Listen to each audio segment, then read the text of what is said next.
embarrassed. If you don't understand what I say, I can as easily say nothing. So just let me know and I can speak a bit more slowly. I'm doing my best. So today we'll have microfabrication day, and we'll do 3 different parts of microfabrication. The first hour till we get morning tea, we'll be talking about clean room-based microfabrication technologies. After that, we'll go to more replication-based technologies in polymers, and we'll talk about a couple of different budget alternatives as well. And this afternoon, we'll have a lecture on functional integration, how you can actually use these microfabrication technologies to integrate the different functionalities that we need for chemical analysis systems. We talked about the analytical workflow where we've got sampling, sample preparation, separation, and detection. And you may need different functionalities in there. Like sample preparation may involve solid phase extraction, which then needs a stationary phase. So you need some kind of either pack column or have a porous material in there. We already touched on detection, where we talked about optofluidics, that we could integrate optical components into microfluidic devices for detection. We could incorporate conducting electrodes to do electrochemical detection, conductivity detection.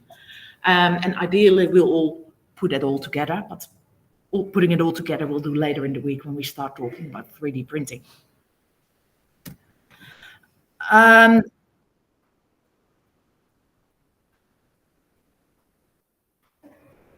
We started off with a picture of a clean room, so it looks like my OneNote hasn't updated.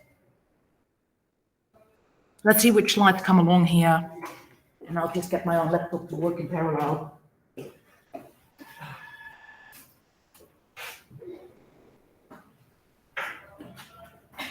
Because this is the version that it was before I left for Australia. OneDrive is downloaded things here. So microfabrication is typically done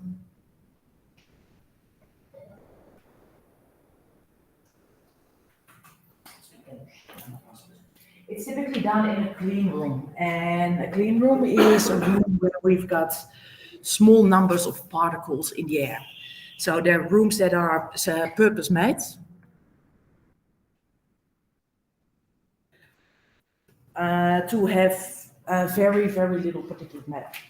Typically, you want to do light-based processing in there as well. So there's only yellow light. All the blue elements of the lights have been taken out, because the light-sensitive components in microfabrication, they start reacting when they're exposed to light with a wavelength smaller than 500 nanometers.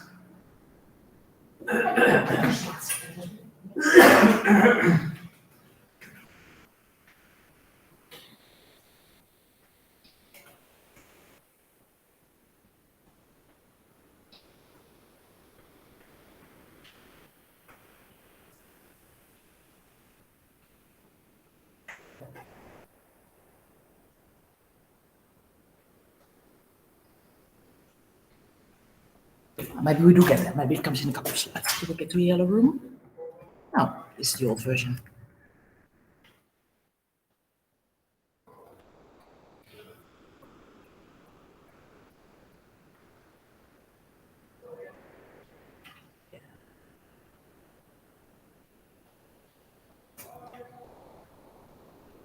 Let's go through this, and I'll just show you the pictures up to the point it has actually uploaded and connected through my phone to the network here, because the newest version is not available here yet. So microfabrication is best described as the foundation technology and platform for creating microsystems. It is an approach that makes fixed microstructures and assembles, so you make layers that you each structure mainly individually, and they can assemble them together into a multifunctional device. And a lot of the microfabrication technology has been developed for the micro electromechanical systems, the MEMS industry, which then is also very closely related to the semiconductor industry, where computer chips are made. So the clean rooms we make a lot of microfluidic devices in. We share that space with people that make MEMS devices or computer chips.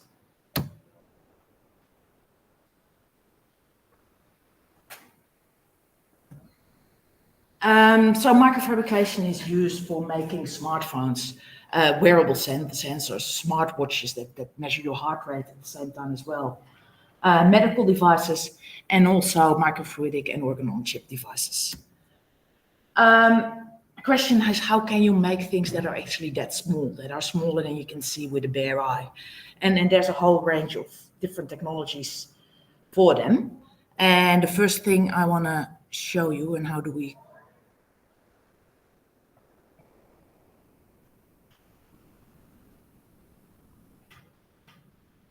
So it's mainly done in a clean room, and this is what a clean room looks like. So it's a yellow room. There's one picture later in the slides that we'll get through as well. So we don't have the big cameras open, but so you can see it looks like a normal laboratory, with that difference that the people that are putting these, I'll show you the screen there as well. So the big difference that you can see is that people are all suited up. So you're in a suit that stops all the dust from your clothing from contaminating the rooms. I hope in here that works for the people in Google Meets as well. So that's how a clean room looks like. The weird thing is that it's yellow, so your eyes need a little bit of getting used to. And the other difficult thing is that you can only see this slit of your colleagues. So you need to get to know your colleagues really, really well, because you need to be able to tell whom's whom by just seeing the eyes. But that's a practical problem. There's different classes of clean room. And the class of the clean room is related to the number of particles that's present. So we've got, for example, a class 1,000 clean room, and that means that there's less than 1,000 particles present per cubic meter that are in the order of 5 micron in size. So class 10,000 particles plus 1,000 clean room is a step better. And that means that there's only 1,000 particles per cubic meter. Then there's a class 100 and a class 10.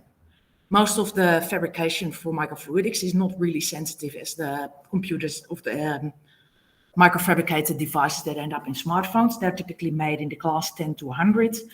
Microfluidics is typically okay with class 10,000. The particles are big, but they don't interfere with the processes. The processes are typically not as sensitive nor complex as those used for MEMS devices.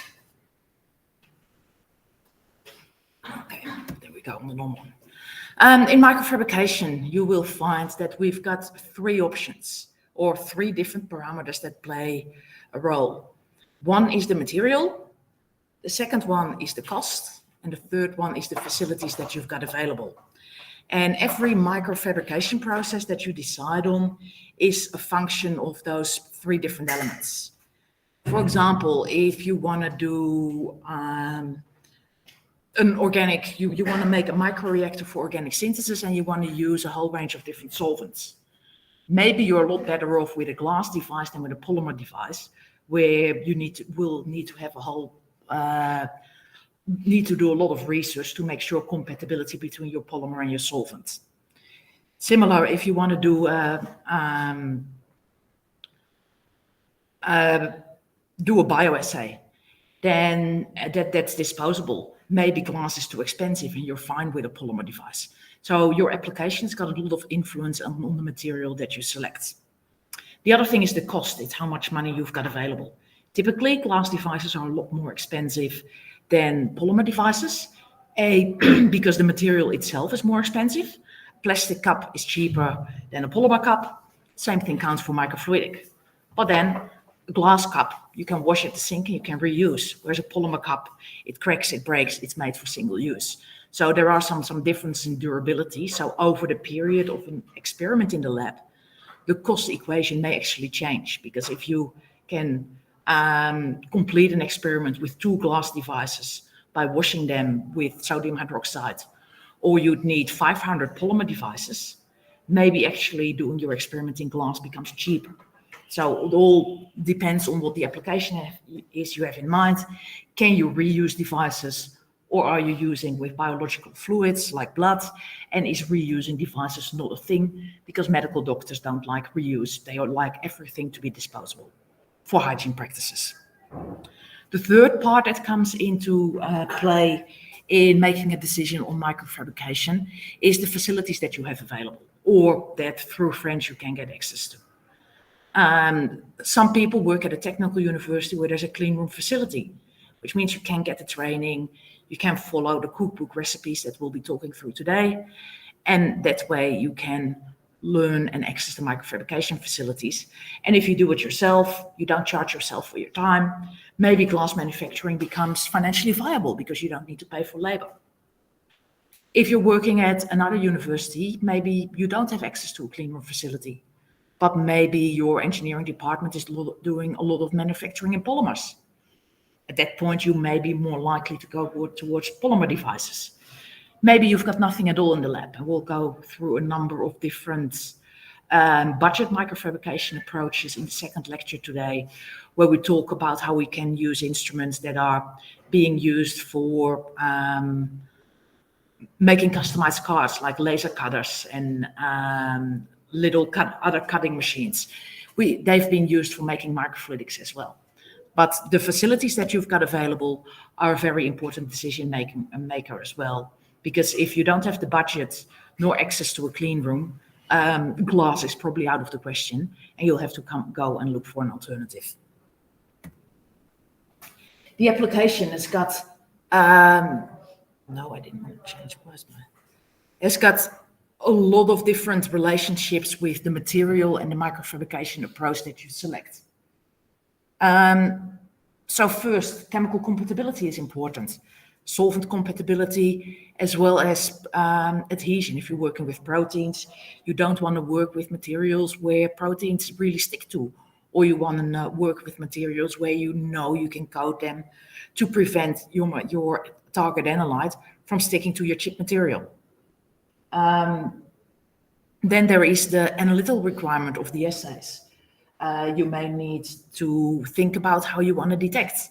If you want to detect your analytes optically, you probably would like to have a transparent device. Whereas if you like to use electrochemical detection, you may have to think about integrating electrodes, or if you can get an existing electrode and put it in your device during assembly. Your separation technique, and I've lost my mouse. You can see it here, can't see it on that slide. Yeah, that's my mouse. So your separation technique has got big implications on your microfabrication approach as well. If you decide you want to do some liquid chromatography, you need pressure. But on your microfabrication, that also means that you need to have good bonding strength. We've looked at the devices before, they're typically stuck together. If you want to use high pressure, that bonding strength needs to be really high. Whereas if you want to do electrophoresis, you may be fine with just having a reversible bond as long as it's leakage tight. If you want to do capillary electrophoresis, you want to do your separation with high voltages. That makes it very important that your material is an insulator, because otherwise your field is not going through your liquids. Then the level of integration that you want to have in your device. Are you happy to have an external detector? Does everything need to be integrated in the chip? Because you want to end up with as small a device as possible for in-field use. So are you just testing a new range of solid phase extraction materials?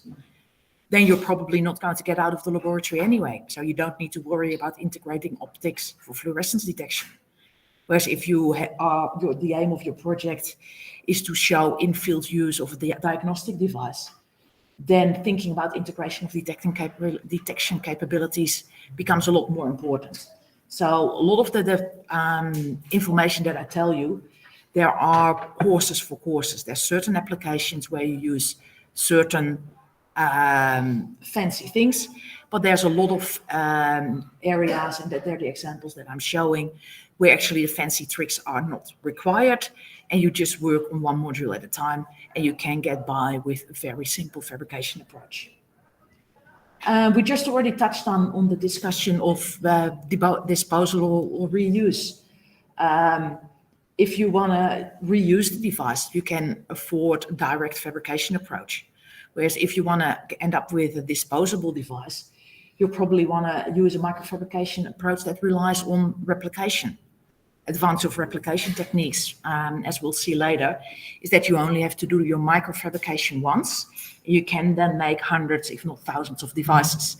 So the expensive part you only do once, and then you can keep on, like a photocopier, keep on replicating it without needing to redo the machining. Whereas with direct fabrication, you need the ultra high resolution for every single device that you make. And the commercial potential is somewhere, if you move out of the very early research stages, becomes important as well. Because you need to think if your microfabrication approach does have any level of scalability or flexibility. There's a whole range of approaches that are very good for trying if something works on microfluidic in the lab. But if you start talking with a company of bringing it onto the market, thousands of the devices need to be made. And at that point, where if you've got every now and then half a day of microfabrication in the lab for your own project, that's fine. But a company is not going to invest half a day a week or half a day per device for fabrication if they want to sell tens or hundreds of thousands of the devices. So once you start getting closer to devices for applications, you probably want to consider if everything you do in fabrication has got the flexibility in changes of design, as well as the scalability in manufacture. So can I go from making one device for one experiment to making 10, 100,000? And that's, we talked on, I think it was Friday, we talked about the forensics case study. And I showed you there that in 2006, there was a great device that could do solid phase extraction of DNA, their elution into an amplification chamber, and application was followed by gel electrophoresis all on a single chip. That device went into the bin, and everything got completely redesigned to a centrifugal platform, just because the way that they made that device, where they manually packed particles into a column, was not scalable. They could make 5 devices, they could make 50 devices if they were working with a couple of PhD students. They couldn't get to 1,000 with the approach that they'd chosen. So they kept their methodology, but they went and developed a new fabrication approach, tweaked the methodology to have it work on a laser cut centrifugal device, just so that they could make the thousands, 10,000s they needed to do to have any kind of commercial success. So by the time you start putting 1 or 2 steps of your analytical workflow together, it is really time to reflect, is this fabrication approach where I want to stay, or should I change fabrication path now so that commercialization in 1 or 2 years is going to be a lot easier? So what approaches are there for microfabrication? And we'll first have an introduction in photolithography. Yeah, I've still got that picture here. So there was in the 1700s, Leonardo da Vinci discovered the camera obscura, where he could actually project an image happening on the street onto a sheet of paper using a set of lenses. This then got adopted by someone that's called Nicéphore Niepce in France in, it's not quite clear, 1826 or 1827. And he found out that if you projected that light with a camera obscura onto a light-sensitive material, you could actually make that image permanent, like the start of photography. And the material that he used for that was a bitumen-like material. So this is in here the development that's all going along for photography. I've got here on the other slide set that I still haven't found a way to get you to look at. So I'll upload for the people on Google. You will get access to these slides later on. I'm not sure if you can see them on my screen here. So what he had was a light-sensitive material, which is called bitumen of Judea. And he dissolved some of that material in lavender oil. He then spread that solution on a very thin plate, with a little brush. So he made a thin layer of a light sensitive material that he made a solution of in that work. He then dried it up to the point he got a kind of a polymer-like film sticking to his glass slide. After that, he used his camera obscura to project the light on it. And after exposure, he could put the substrate in diluted lavender oil, and that would dissolve the bitumen that had not been exposed to the sunlight through the camera obscura. Well, the parts that had been exposed to light, they had cross-linked, and they were made more permanent, so they didn't dissolve anymore in the lavender oil. And that's, and by the time you get the pictures.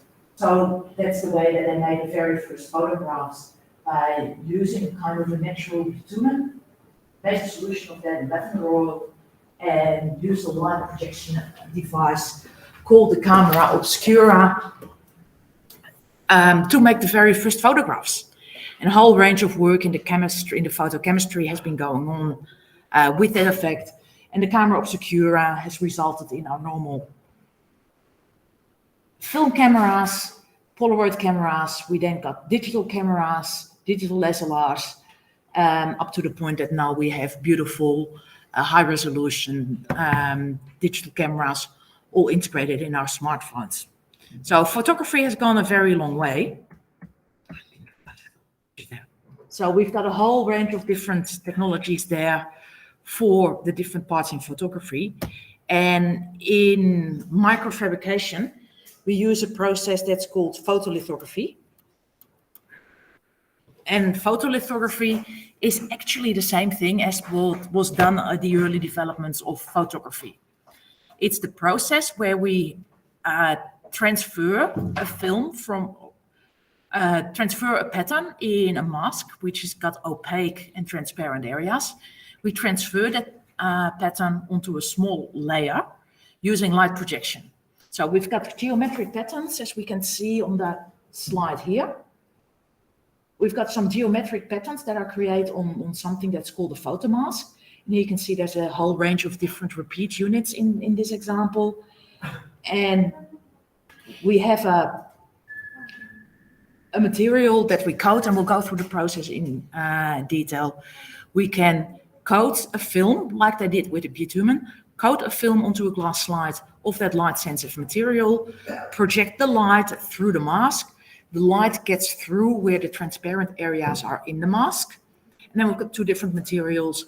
One of them, like the bitumen resin, it cross-links when it's hit by UV light, which means that it can't be washed off anymore. The areas that were sitting underneath that were not exposed to the light, so that were sitting under the black areas here. It's wrong mouse. There we go. The areas that were sitting on the black areas, they were not exposed to light, so they are still soluble, and you end up with a freestanding structure of what's happening, of the pattern here. There's also another kind of photoresist material, which is negative photoresist, which dissolves whenever it's hit by light. And that's the one how these images were made here. And that's why there's holes in the layer here, because that's a material that becomes soluble. So the bonds in the resin break whenever they're exposed by UV light. So photolithography, if we do it manually, we follow cookbook book instructions. It's almost like organic synthesis or a lot of essays in the lab. Clean room processing, it's all very process driven. You've got a manual, you follow it step by step. Every step is printed out in a laminated sheet, in a dust-free pouch, and you just walk through the process. You don't think, you just do. If you can cook, you can do microfabrication. Things even go into the oven. The first step that you need to do is make sure that your surface chemistry of your material is going to be good enough, clean enough, so that you can have a very nice and even layer of your light-sensitive material. And that the light-sensitive material actually sticks to it. So what you typically use is some siliconization agent. HDMS is popular. You first spin coat a little bit of that on your silicon wafer to make sure that you got a good adhesion layer, and the siliconization agent, it covalently links with the wafer, and it also links with the resin later on. So that's causing the hydrophobic surface to make the resin spread very nicely and thinly. And there's a baking step in order to have the reaction taking place of the HDMS. So we then got a baked wafer, and we allow it to cool down before we put the photoresist in. You then place the wafer on a vacuum chuck to hold it in place. So it's got a little structure to suck it in place. You put the resist in place. Sometimes there's an auto dispenser for a little bit of resist. Sometimes you just take a pipette and you put 5 or 10 milliliter of the resist in the middle.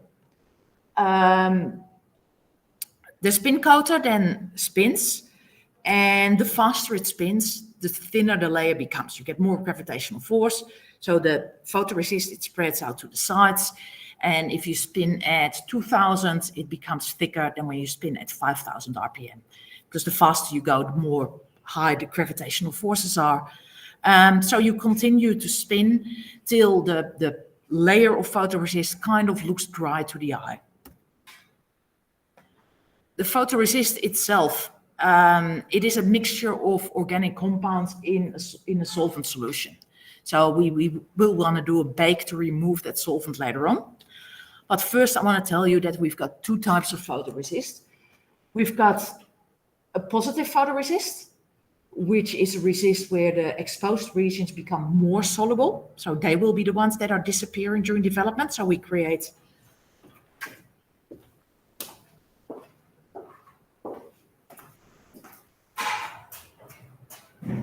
if we do microfabrication and we've got a silicon wafer.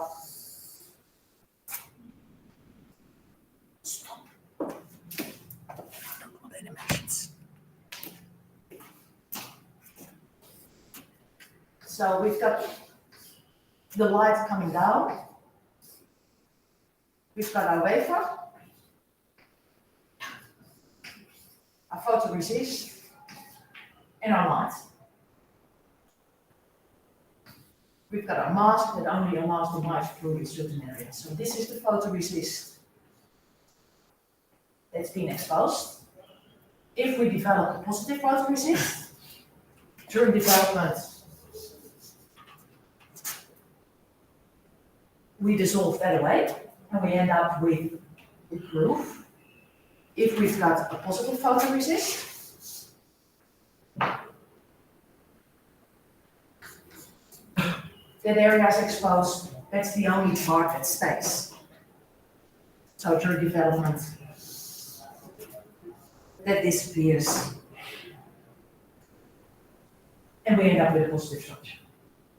So depending on the needs later on for our fabrication process, sometimes we like using a positive photoresist, sometimes we like to use a negative photoresist, depends what we want to do later on. So we've got our photoresist applied. We then want to do a soft bake to remove some of the residual solvents in there. Soft bakes is typically done 70 degrees or so. Again, what you do in the fabrication process is that you follow the protocol. So your protocol says soft bake for 10 minutes at 70 degrees Celsius. So you put it on, wait 10 minutes at 70 degrees Celsius. One other step that if you do multi-step processing, if you want to have structures of multiple heights, is that you want to ensure that your next layer is projected in the right spot. And that is called alignment, to make sure things are in the right place. For most microfluidic applications, we don't make very complex structures and we don't need to do multi-step processing, so we can skip the alignment. Our next step of photolithography is actually the part where it's all about, and that is the exposure to UV light. So we get UV light, and in the instrument that you use in a clean room, which is called a mask aligner, that's a mercury lamp. But I'll tell you this afternoon, or not the second session today, there's also cheap UV sources. There's very good UV LEDs around, and you can do photolithography with UV LEDs as well. And we get a chemical reaction with a positive photoresist, we remove our exposed area. With a negative photoresist, we are left with our negative, with our little positive structure at the end. Then the next step of photolithography is development, where we put our substrate in a bath in something that's called a chemical developer. Sometimes that's a reagent solution that you make up yourself. It may be just a sodium hydroxide solution. Sometimes it is a bottle of developer that you just buy with a photoresist. A very frequently used negative photoresist is called SU8. And if you order the photoresist, you order a bottle of developer with it as well. And it's a combination of different organic solvents. So with the positive photoresist, the exposed resist is dissolved. Negative photoresist, the unexposed resist is being dissolved. Then comes a final baking step. So we put it at a little bit higher temperature to make sure all the solvent is removed. And we really got a well cross-linked structure there, because that's the one that needs to have the structure rigidity to withstand the later processing.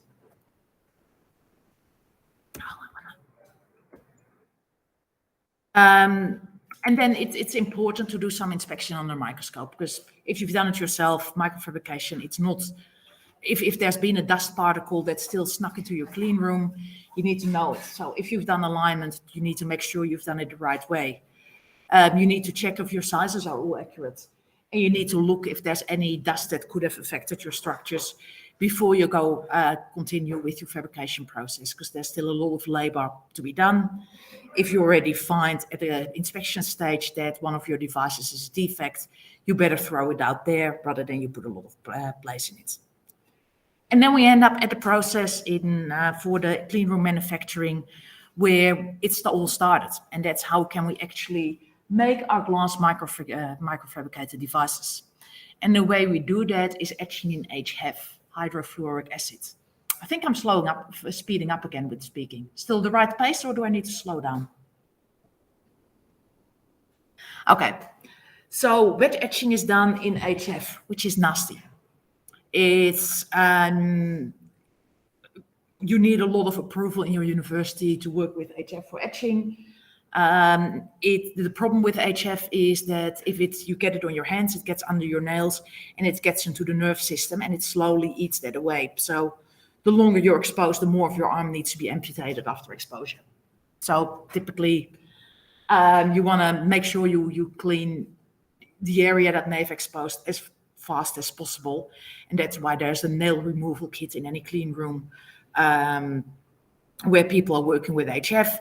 In case there's an incident, the first thing needs to happen is that the person that spilled the HF over their hands needs to get their nails removed. So there's a fingernail removal kit. I know people that use it. I've not seen it being in use, but apparently it's better than losing your hand. HF etching, it's a bit of a weird process. It's called an isotropic etch. There's a whole range of clean room fabrication processes we don't talk about here that are anisotropic. Anyone knows what isotropic is? Iso is same direction. So an isotropic etching etches in one direction. So if you etch isotropically, you go straight down. If you go and etch anisotropically, you etch in all directions. And that's what we can see here in the glass device. We had our etch mask that stopped here. You can see it here, diameter and the width. But because glass etches isotropically, it etches in all directions. So during the etching, it didn't only etch down under the mask, it also etched to the sides. It etched radially.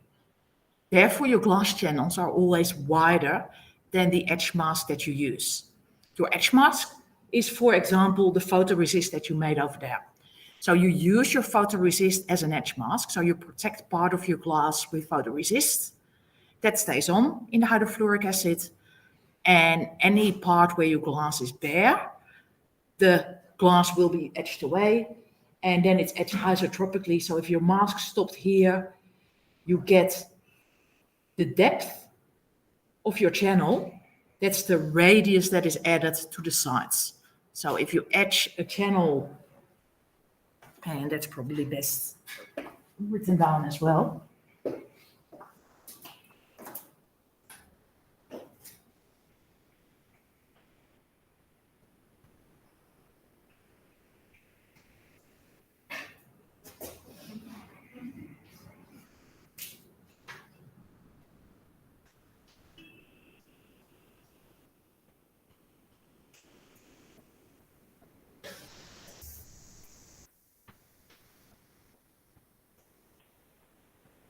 So we've got our photoresist. We did our photolithography. We didn't use the negative, we used the positive photoresist. We've got a hole in our photoresist where our glass can be exposed to the HF. If we etch 10 micron deep,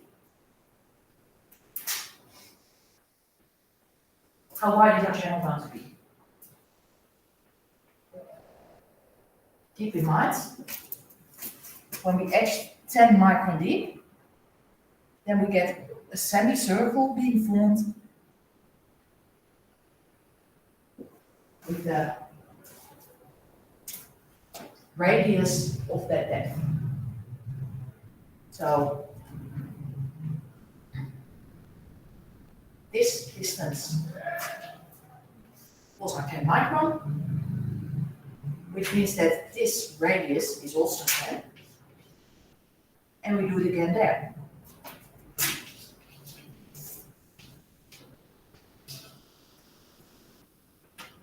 I started off with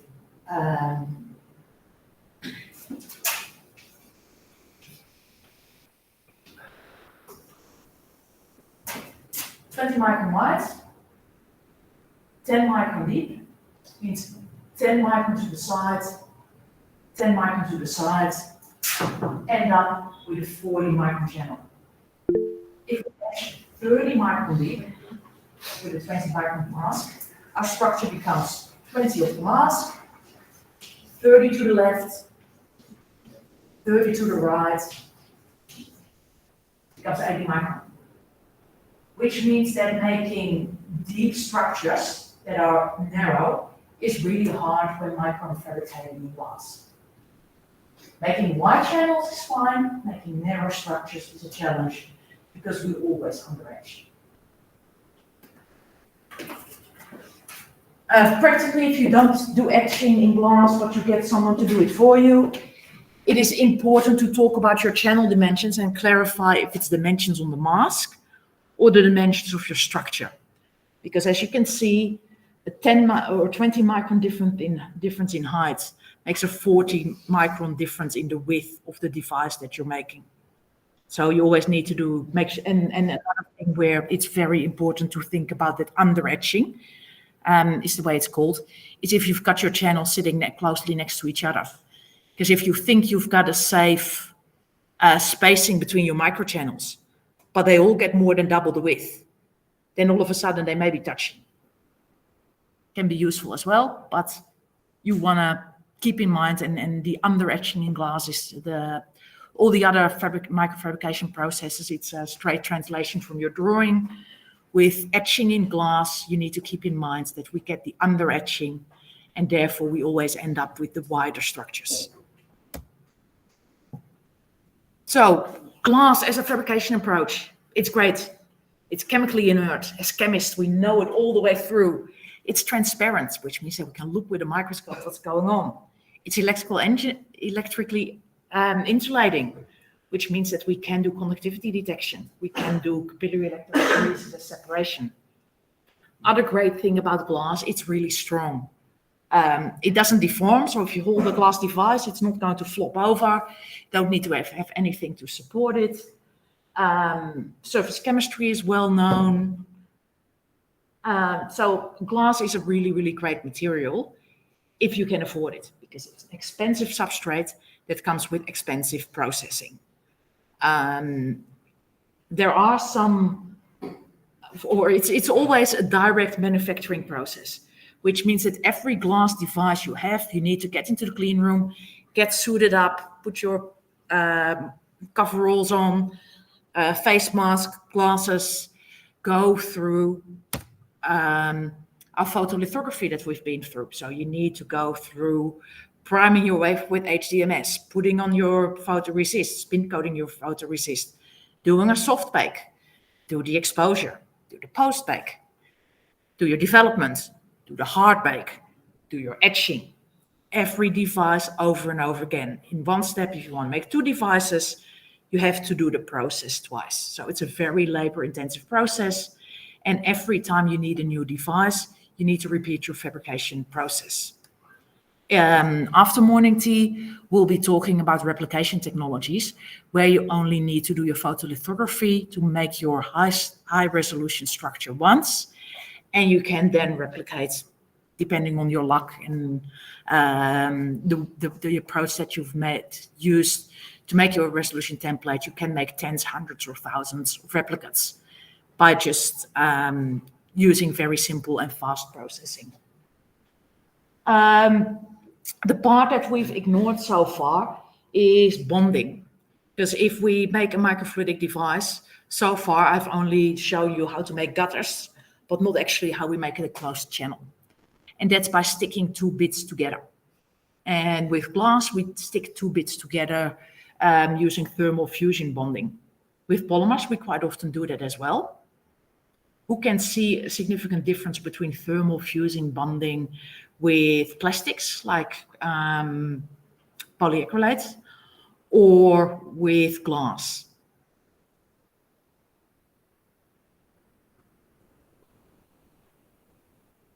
Anyone knows the melting point of PMMA, approximately? 150. Anyone knows the melting or softening point of glass?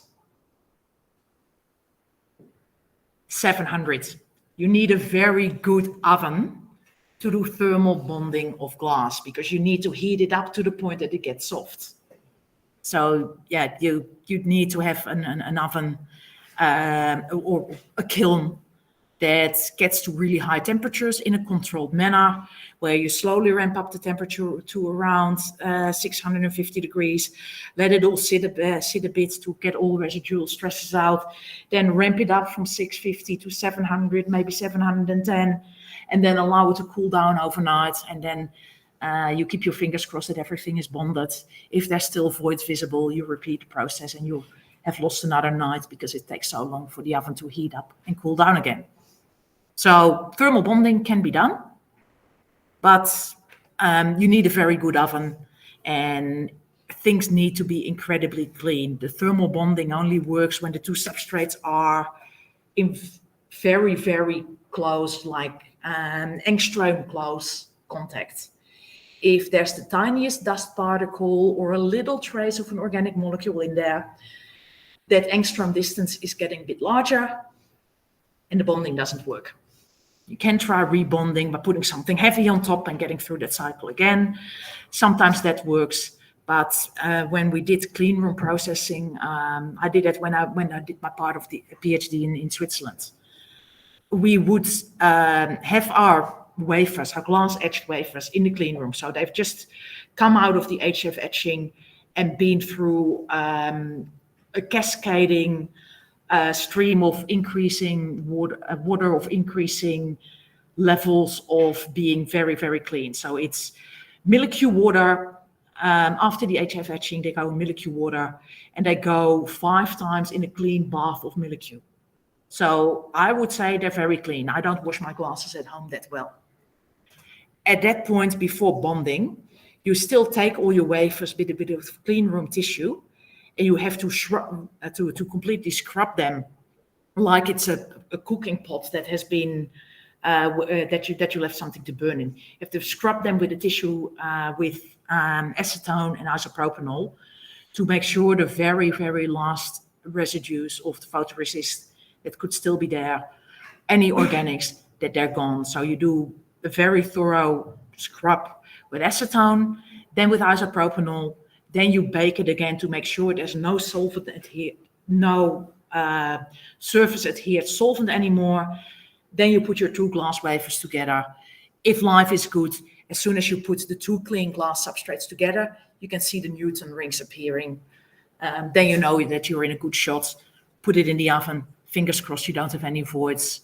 But it's the level of cleanliness that is required for glass-to-glass bonding is amazing. When you think it's all clean and transparent, you still need to do a lot of cleaning to get the surfaces pristine enough for the thermal bonding to work. So in our microfabrication, we have our photolithography-based processes. And then in our next session, we'll go for replication, where we'll be talking about soft lithography, injection molding, and 3D printing. So I think my slides have been up for almost 50 minutes. I think we started a bit late, so I hope we'll have morning tea soon. Before that, if you've got any question on clean room manufacturing, please let me know. And if you get the opportunity, it's really cool to try. It's actually really nice to be out there in the facilities and get a hands-on experience how all computer chips that are around us every day, how they're made. But for the stress level, knowing that you're etching in HF, dealing with chemicals of that level is not my hobby. And the other thing you need is very, very stable hands. If you want to align, so if you do the bonding, you've got one substrate that's got your etch channels. You've got one glass wafer where you've got holes that you etch through to become your reservoirs. They need to be aligned, so they need to be exactly in the right place because your reservoirs need to touch your channels. So you need to have very stable hands before bonding to put the 2 plates together in exactly the right orientation so that your reservoirs actually etch your channels, because otherwise you can't get to them. Works after 1 coffee, doesn't work anymore after 3 coffees because you get all shaky of the caffeine. So really steady hands. Some of the processing you can only do early in the morning or late in the afternoon, depending on how you go. But yeah, being able to position something under a microscope with 5 micron precision. Not sure if you've ever tried here with just a zoom microscope, trying to get maybe an electrode in a capillary.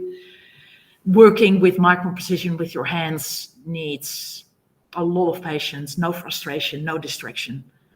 Not easy to do. It's feasible, but sometimes if you look at a paper and you see what they've done, you realize they must be a very patient person with very, very good motor skills. Because, yeah, working at this scale is not straightforward.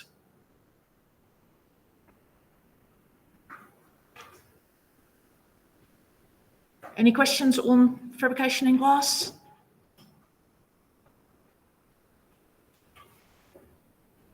Yep, I haven't said that one. So plastic chip, just a single channel, is about $40 US. If you want to have the same thing in glass, same geometry, $250. So about a factor of 5 if you buy them off the shelf for the same structure. The larger it gets, the larger the difference gets. Because with a 5 centimeter device, they probably can put 4 structures on one wafer. If you make it 6 centimeter, they can only put 1 structure on a wafer, which means that the labor component blows up. So price per device can make a big difference. Okay, I'll see if I can get everything synced so that my next lecture actually has got the updated version of the slides and I don't need my laptop anymore. So morning tea should be coming shortly.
It's my new version.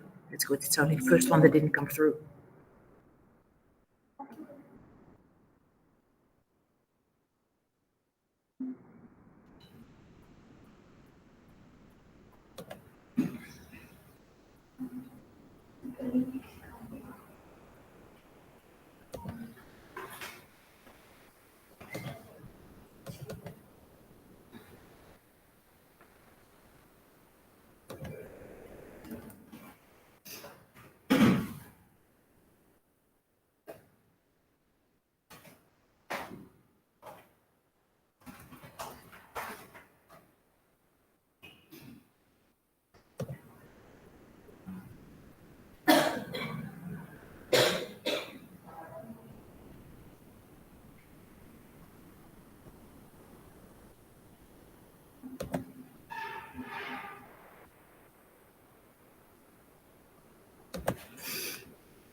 Yeah.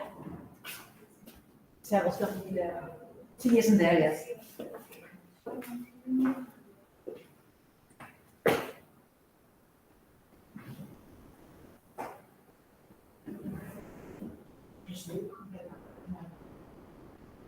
Just walk to the tea.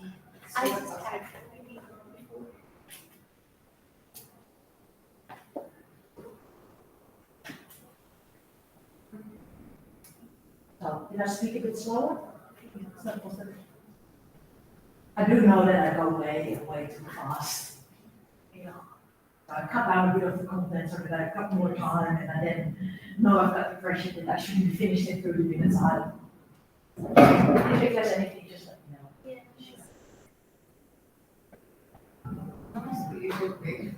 Writing skills is still positive. Sometimes we don't understand things.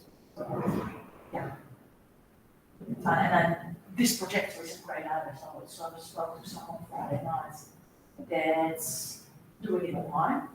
She said that's actually easier because the slides, if you're going to Yes, the slides, slide Online online it's very clear. But we have a because the screen is also very, big, so that we can see what it is. download all the slide sets to this computer. I was trying to just give personal like PDF with all the slides on there. Yes, That's right. So that all yes, the please share all the slides so that we can study for exams fast. and for the exam, I think what we'll do is tomorrow the day after, I'll give you all a paper, Yes. and then we'll have a chat in groups of 4 or 5 at a time. All that paper was about, so we don't go through a formal. Please give 7 types of replication technologies used for microfluidics. We don't need to have an official sit-down exam, we can just have a quick chat, it's all groups.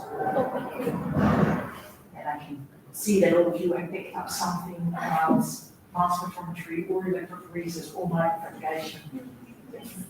Yeah, good. So I don't think it's fair on you either to be lecturing till Thursday afternoon and then do a set exam on Friday morning. Plus practically, if I'm flying out Friday night, be marking your exams is not going to happen either in 2 hours. So I propose that we just do something with a quick chat. Do a quick chat online as well. But there's not going to be a big study. It is objective type or subjective type? It is objective type or subjective type exam. Like we get options for options of objective type, options A, B, C, D, or given or subjective you have to How tell. will you be giving questions? Even that is What is always tell people microfabrication approach they use some paper. Subjective type paper. We have to write what is Oh, microfabrication. no, we'll just get, we'll just see together. So it will basically it will be a discuss. it will be a discussion. I'll be confirming this night in a discussion about the microfluidic. And you'll get the paper on Wednesday, so you've got some time to read, Yeah. ask questions. You don't understand it. I don't think that if you have to become an expert on what to calculate Reinhardt's number. But I may ask you, why is it hard to mix these microfluidics? And I hope that that one of the groups says,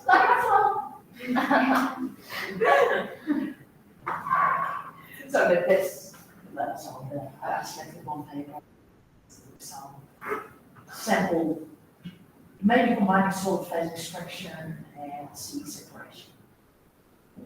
Only device, so it's then is the device paper. So many different topics. You actually It is done difficult for us because you've actually done a very wide I can say broad study. Yeah. You can see that. Which is why written exam, without going into the Yes. detail. Also, we don't know actually we don't know the very details of these things. Yeah, we can know the overview of these things. Like how is we this happening? we are doing different things. But you're not expected to know the details either. Yeah. It is, once you understand the language, you can find a paper that suits your project and similar, and then read that. And considering we've got people from biotechnology and chemistry and engineering all here together, I can't just pick electrophoresis or liquid chromatography or separate. Maybe even hydrochromatography can, all these papers end up in their application being specialized. Students are doing PhD. At the moment, I've got 5 as primary supervisor and 3 technical primary supervisors. On very different topics, so we've got one that is on 3D printing of porous materials, so these very much into material science. One is on control, so he's a computer engineer and working on feedback loops in control systems to get smoother flow of microfluidic channels. One of them is working on integrating lysis and extraction of microfluidic chips for DNA amplification. One of them is working on faster amplification. One on particle focusing using Miniaturised and Miniaturised methods. Trying to see how small can you go with the channels, how big can you go. Students, electrochemical sensing systems, conducting polymer electrodes, that's again a little bit more material sciencey. But a student working trying to get cancer cells from stool. So he's trying to, at the moment that's the first step of the preparation is off chip, but he's trying to work with centrifugation techniques to separate the human cells from the bacterial waste. And then see if we can then do something for understanding of the human cells and hopefully find colon cancer cells in the stool sample. It's lab nights, not like project much because it smells pretty bad. So we only is allowed to do is sample preparation Friday afternoon. When all the others go home with all paperwork because they stink out of the lab otherwise. How much time is it works in the lab? In the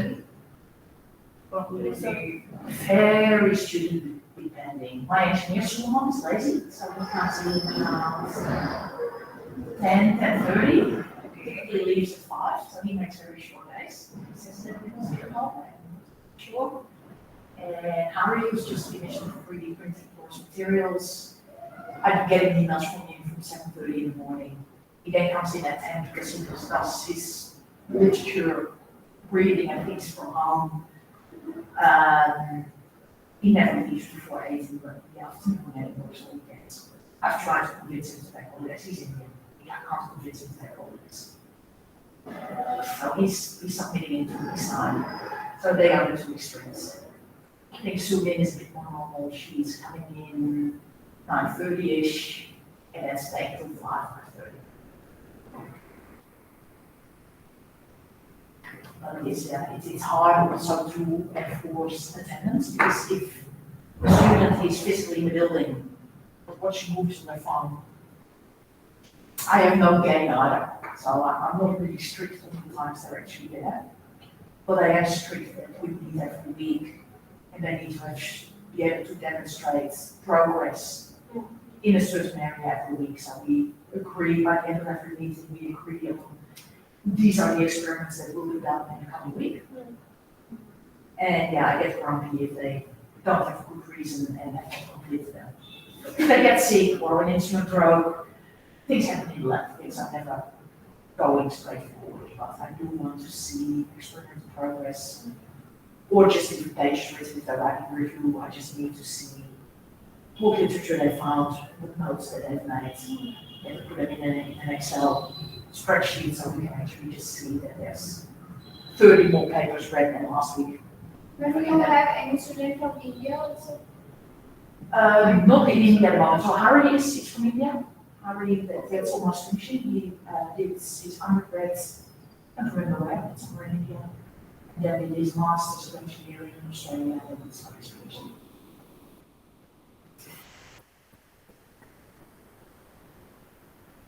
Try to get a student at the Terry Nanotechnology Institute.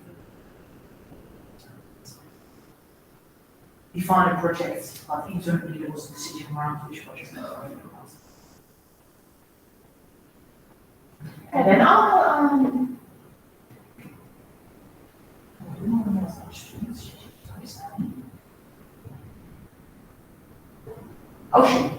So one of the co-supervised students, she's in as well, so she's doing, she's making activities. Activities. So she's working with sensing, some raising two different atoms and then linking the atoms together so that you end up with a new functional compound. Also, that basically making atoms. Previously, she's got an atom, one of our supervisors is an atom specialist. There's so much good magic. You know the thing. I have one question. If some new student coming your lab and he don't know the instruments, whatever you use that, who will supervise and who will give advice to use that? Depending who's around, so Mine it would be me because my postdoc just left. Before that, all of these I trained postdoc on and train other people. Ari has now gone to UAE. He's used everything well. He's students. So short conferences, he's helped as well.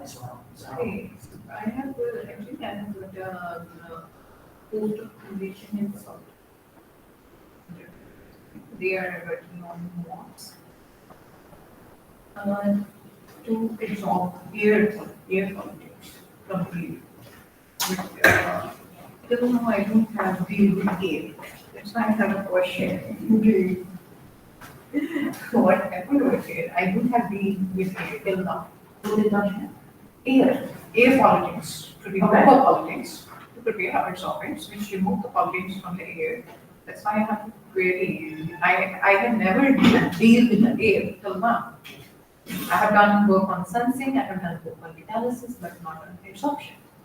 And I have a question, if I go prepared, who will tell me how to do the work? I just read out the literature and You read the literature, you come up with a plan, and you ask if you can get help. Anyone's worked with that before. yeah, in this lab, this work is done. Yeah, then someone will help you. From my experience, as soon as you're in a lab with people are very happy to reach out and help. And it's great, otherwise. That's why on the wall of papers, not only having the student and the supervisor, but they've got a whole group of others. Okay. Then there's typically either other students or postdoc or technicians in the lab that are needed as well to get a become reality. Okay. And little bit, what happened to prepare, I don't deal with the table till now. All labs I've worked in, there's always help. Yes, you need to do a little bit of the groundwork yourself, so you can't give your project to someone else, but if you say, I've never worked with them before, how do I, can I have a look at your setup and you explain how it works? Okay. And then they maybe do something with another solid phase. Okay. So then you will say, well, I like all those modular setups, I'll probably replicate that. Well, I need to do something different there because my project is different on that element.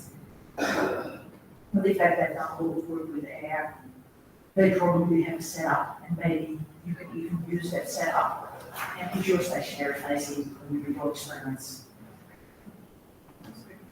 So we typically don't have a setup for a student. We've got a chip-based electric freezer system, and whoever wants to do chip-based electric freezers use that setup.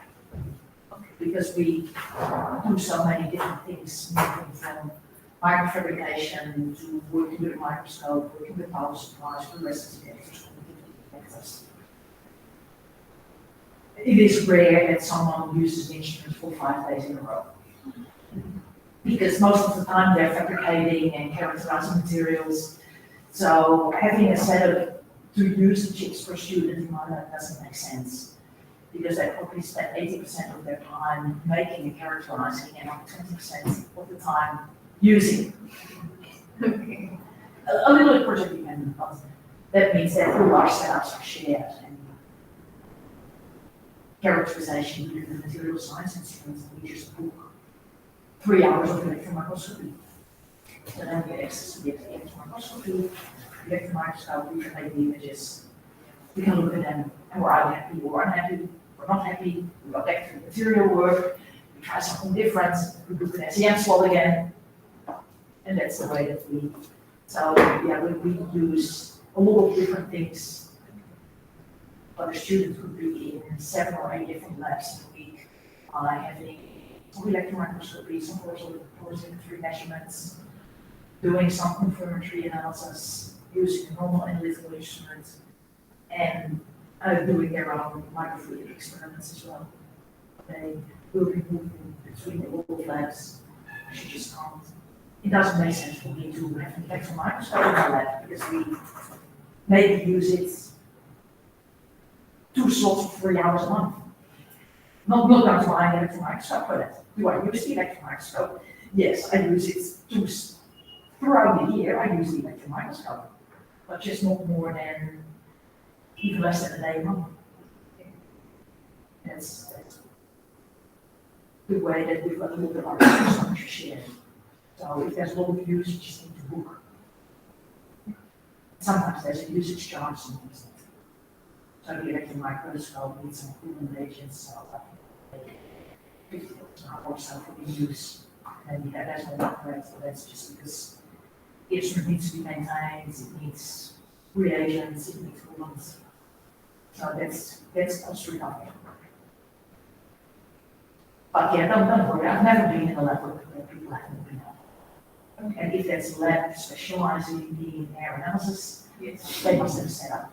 Probably if you look at 5 of their papers, you probably see that exactly the same setup as the chart.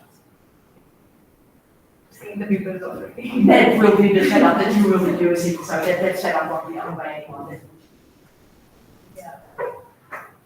It's up to you. No. Why is this late today?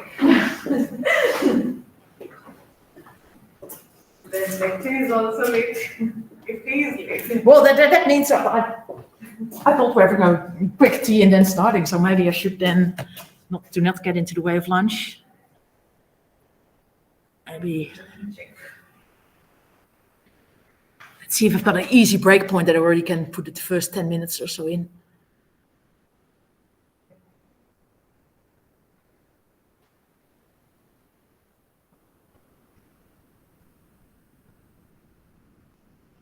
Hi, people online, we're waiting for the tea and it hasn't arrived yet, so we may just continue without a cup of tea.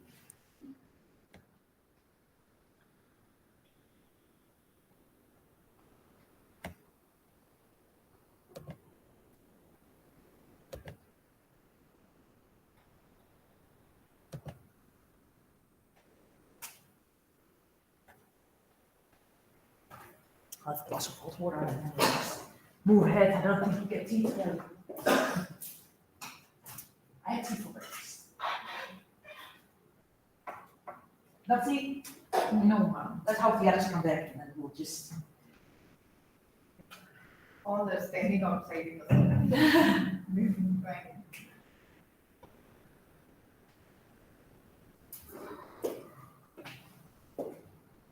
So that's then I'll just tell them I'm starting without tea. Otherwise I can't have lunch. Okay.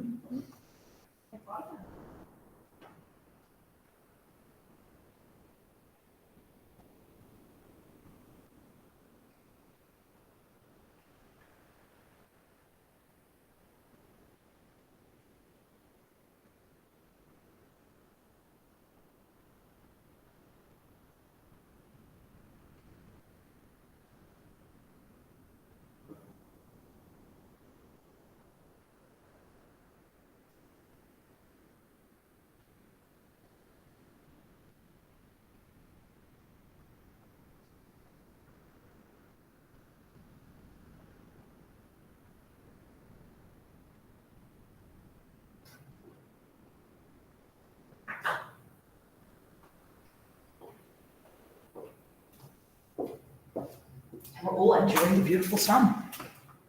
Well, I think they're on their way.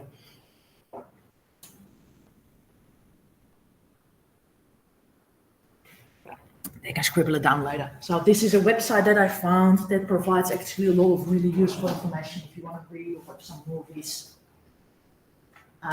I've no idea who made it, who put it together. I couldn't find any who are we. But yeah, simple microfluidics. There's information about how to make these PDMS devices by photolithography, which is well explained. There's also some alternatives.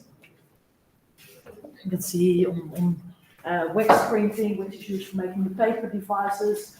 Laser cutting will be talking about paper tracing, stamping, printing.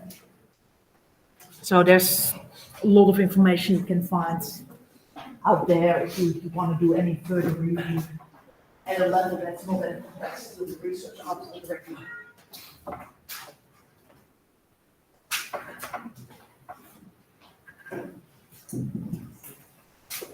Yeah, sorry about that. Professor Malik had told me that we were going to have some tea around 11, and it's still not there. So let's just wait till we hear the noise of the tea, and then maybe have our tea just before lunch.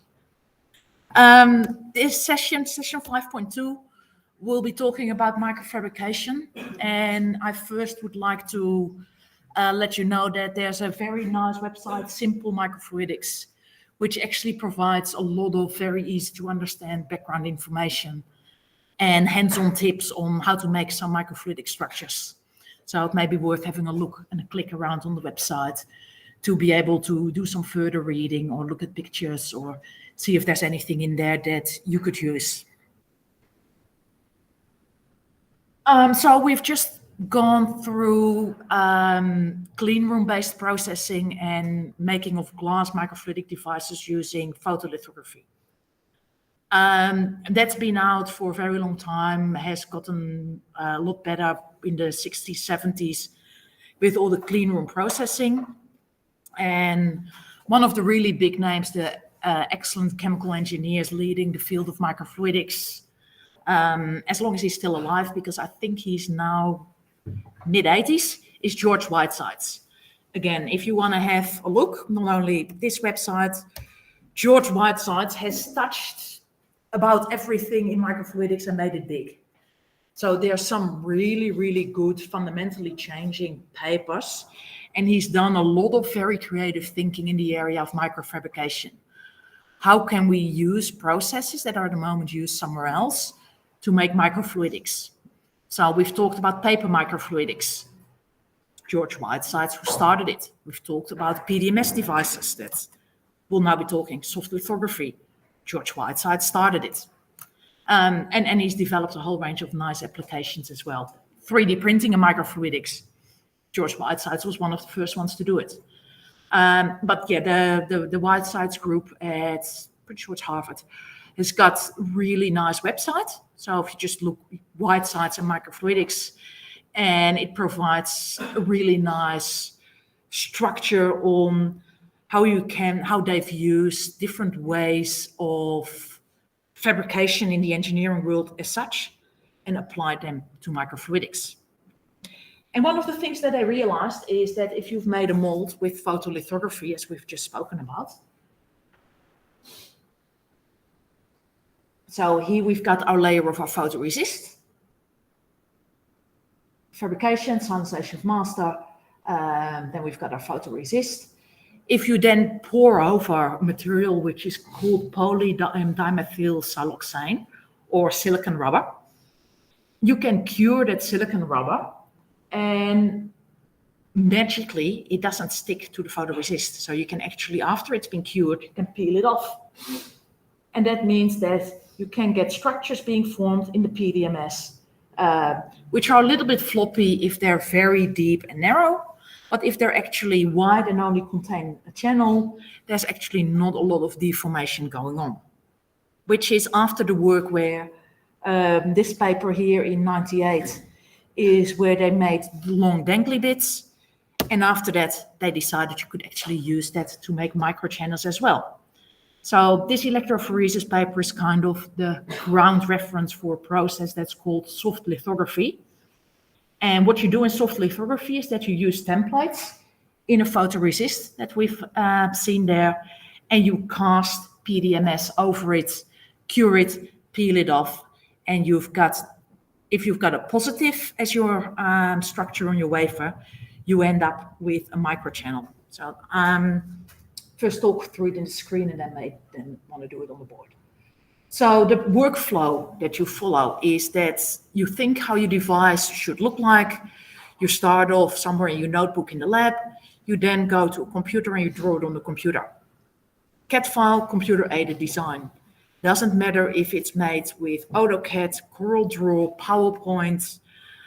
There's a whole range of different file formats you can make.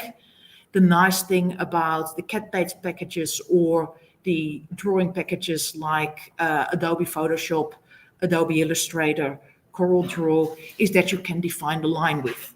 PowerPoint is not very accurate in getting lines of an accurate width. Those drawing packages are very good at making designs with accurate widths. So you start off with a computer file with your design on it. You go to a commercial printer to get a photo mask printed. We'll be talking about budgets later on. There's the expensive way of doing it, where you get a chromium photo mask being made that they also use in print shops. The cheap way of doing it is get an overhead transparency printed at high resolution. Also used a lot in the printing industry. So there's about a factor 10 to 20 in cost. A chromium photo mask, really high resolution. So you get a plate of glass with chromium sputtered on top, is about $1,000. A photo mask is about 50 to 100, depending on also shipping cost. So a big difference in price. For microfluidic purposes, transparency masks are actually quite often good enough. So we've got a photo mask, which meant that we can do our photolithography. We've just been through the process. And then you end up, if you use a negative photoresist, you end up with your master, where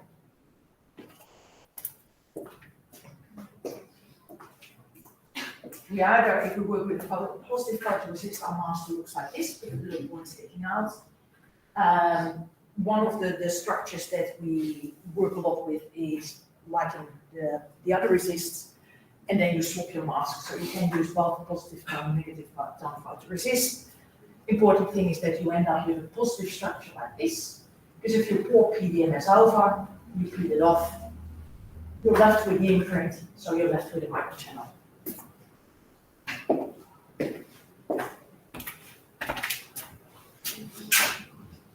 So that's what we can see here. So we've got a master that contains our structure that we've drawn in our CAD file with our computer, but then not just as a picture, but as a three-dimensional structure sticking up from the base.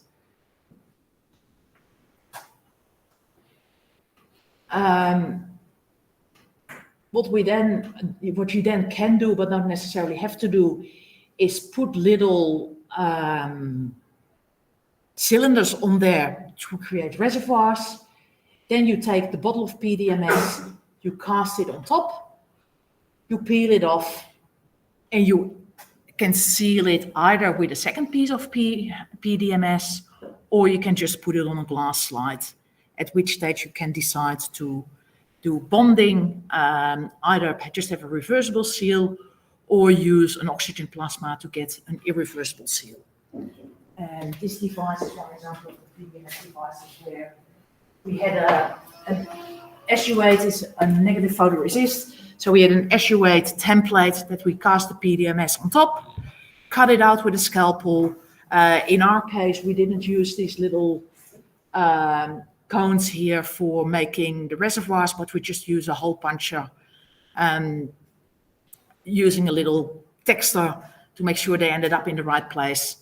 And then we used the handheld plasma system to oxidize the PDMS and get it irreversibly to seal to the glass, because in these devices we wanted to use them for some pressure difference separations. PDMS sounds perhaps advanced or complex, but it actually, you just buy Silgard 184 from Down Corning, from any chemical supplier. Electronic shops will have it sitting on the shelf.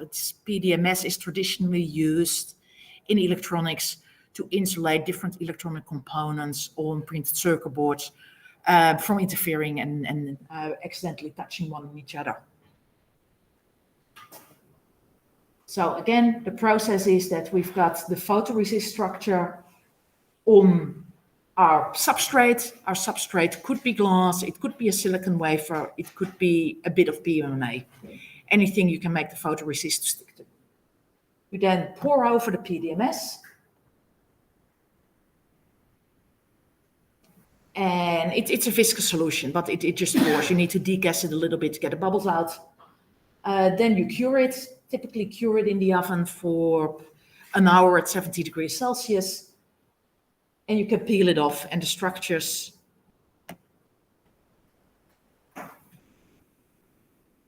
as they were present as positives on the substrate end up as negatives on the PDMS slab.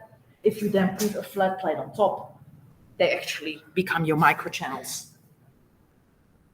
So we've got a master, pour on the elastomer, polymerize, remove for mold, and you're ready to go.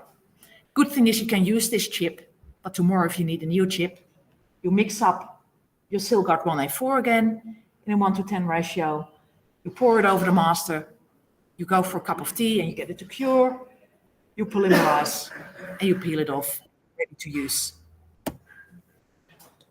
And the peeling off, as you can see on this picture here, it's really peeling it off. It's a flexible material. You can feel it a little bit if you poke at the substrate that I just passed through the room. It is a little bit squishy and flexible, so it doesn't break when you bend it. PDMS is a great material. Particularly people in cell culture really like it because it's gas permeable. Why can't, there's my mouse. So if you culture cells in a microfluidic device made out of PDMS and they release CO2, they can actually release that CO2 through the PDMS and we don't get a buildup. For analytical chemistry, we're not always as happy that it's gas permeable because that means if we've got our background electrolyte degassed and we leave it sitting for a couple of hours in our PDMS device, CO2 from the air actually reabsorbs in our buffer. So gas permeable, depending on your application, it may be good if you do cell culture. Analytically, it may not be always great. So it's good for respiration. It's great, it's flexible, because that means that it doesn't break. It means it's got that little bit of possibility to accommodate some surface unevenness. The quake valves that we talked about, the little balloons, we talked about a neuroscience project where we could use the flexibility to change the structure by applying some pressure. But for some applications, flexibility may be a bad thing as well. Imagine you want to do liquid chromatography with high pressure and your chip material inflates whenever you apply pressure. That means that you then got your stationary phase and then an inflated channel, and your analytes are going to flow outside your stationary phase and not through it because your channel has gotten bigger.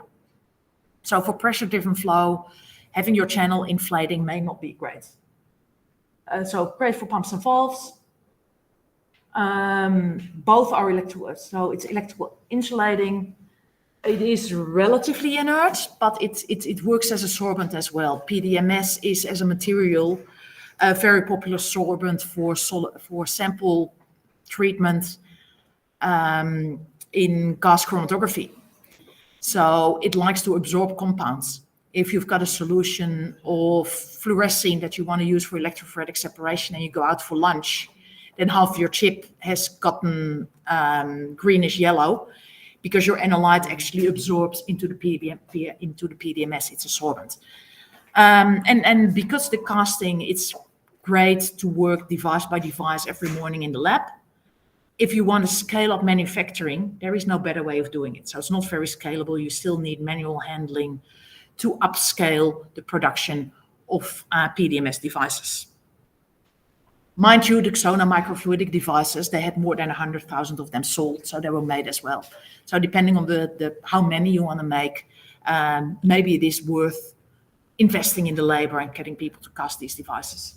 But for most analytical application, PDMS is not commercially interesting. So we've got other ways of making polymer devices by replication, and they are the more traditional ways of machining polymers.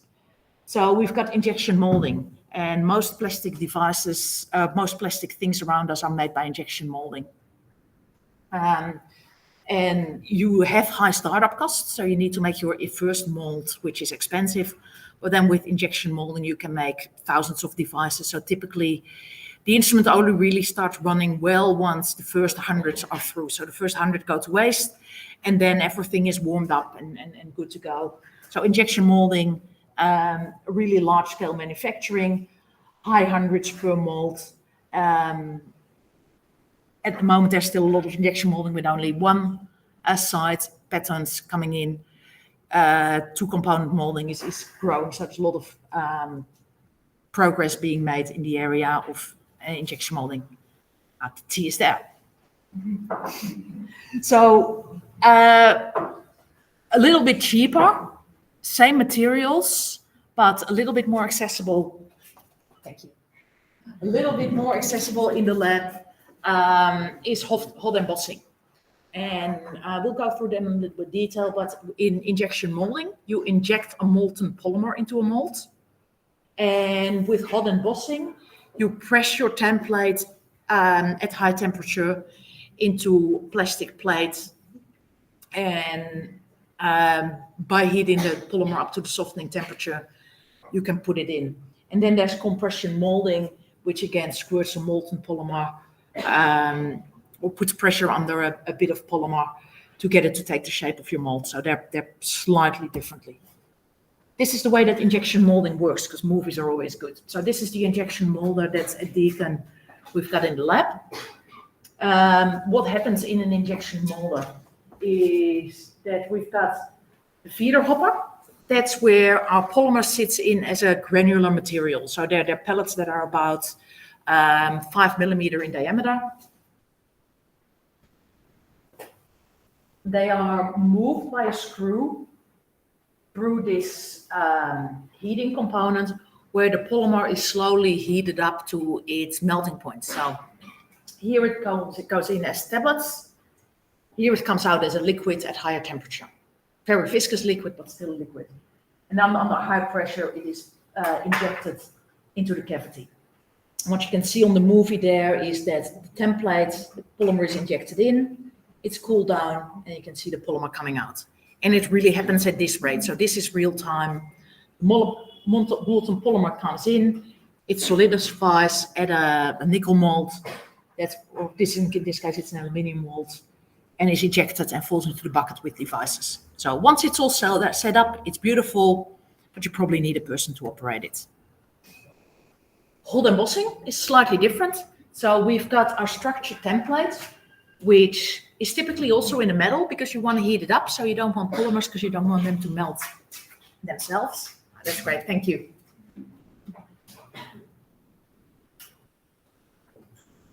So we've got a sheet of plastic, and we've got the hot embossing mold. We heat it up. We apply pressure to the top, push it into the soft polymer. It doesn't break because it's soft. You then allow it to cool down, pull it back again, and then you've got your structure that was on your master replicated into a polymer. Requires a fair bit of optimizing as well, but a hot embossing setup is a lot cheaper than an injection molder. And the advantage is you use exactly the same material. So if you want to commercialize your device in the future, you may decide to make your devices by hot embossing in the lab to then have an easy path towards commercialization going to injection molding. Because your channels will look the same, will have the same geometric features, and will be in the same materials. Compression molding here, as you see, is kind of similar again, but more easy to do with parts that need to be patterned on both sides. So start off loading a bit of polymer. Both parts are being heated with pressure. It's all compressed in place and then you've got a structured material left at the end. In addition to hot embossing, there's also soft embossing. And with soft embossing, our templates are not a hard metal, but our templates are actually the PDMS that we spoke about before. We've just seen that it's very easy to replicate structures in PDMS by soft lithography. With soft embossing, you use these squishy materials that still have a very high melting point because we needed to have the platinum initiator to get it to cross-linked. So PDMS is fine up to 250 degrees, I believe. Most other thermoplastics we work with have a melting point between 120 and 150 degrees Celsius. So PDMS can be easily heated up to those temperatures and then used for embossing, making the structures. And the advantage of doing that is that the release of the structure is a lot easier because the PDMS is flexible and you can just peel it away. With that difference that what we looked at before, we had a rigid mold and we peeled away the PDMS that became our structure. In this instance, we peel away the PDMS and that becomes the substrate for our next embossing run. And we hold the thermoplastic part that we've gotten out of the soft embossing process.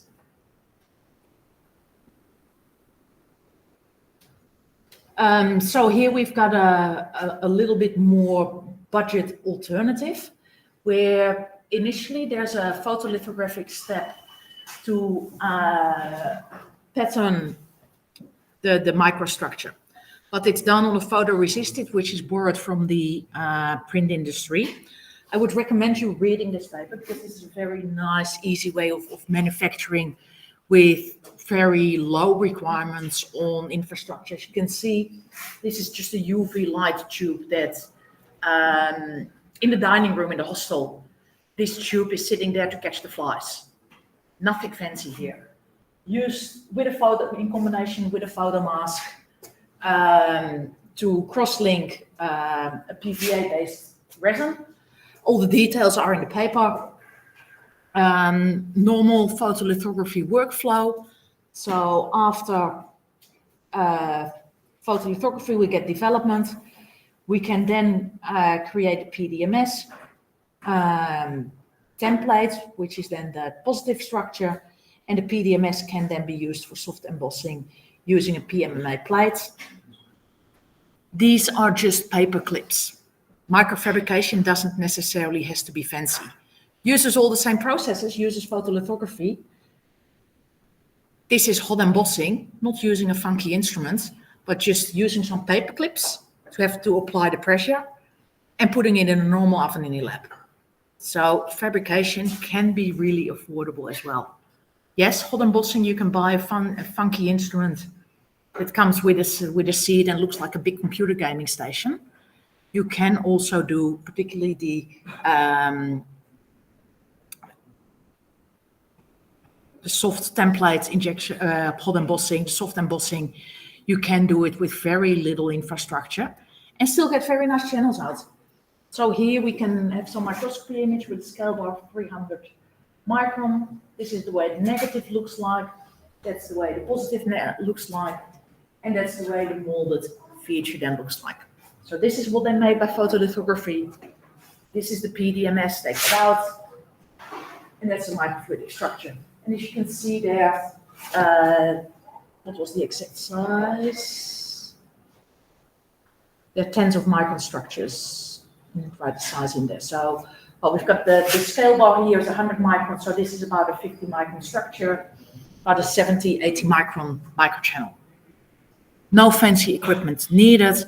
Really nice, smooth, pretty good wall profiles, nice microchannels, and you can see 50, 60 micron sealed microchannels being made in plastic.